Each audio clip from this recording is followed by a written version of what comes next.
Ovo je utvrda Verudela, sagrađena između 1881. i 86. i smještena na 31 metar nadmorske visine. U neposrednoj blizini mora, ova poligonalna obalna utvrda štitila je grad i luku s moćnim topovima kalibra 28 cm smještenima u oklopnoj kupoli. Danas, umjesto 218 vojnika, ovdje živi preko 250 morskih vrsta. Naime, tu se nalazi Akvarijum Pula, najveći akvarij u Hrvatskoj.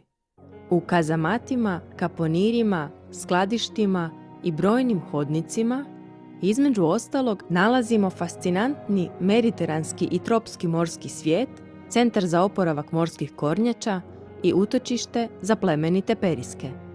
U ovoj jedinstvenoj fortici isprepliću se povijest i priroda.